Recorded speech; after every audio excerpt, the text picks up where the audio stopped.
Good day, peeps. Thanks for the live last night, by the way. 50,000 on the likes, thank you.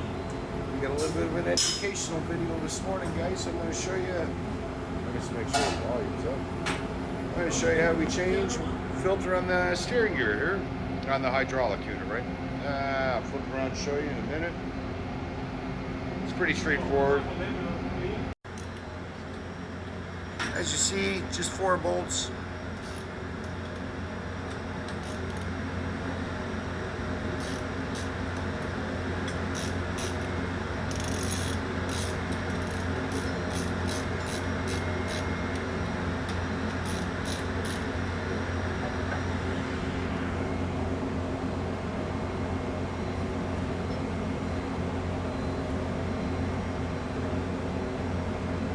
Every 4 months, I was just told, this gets changed out.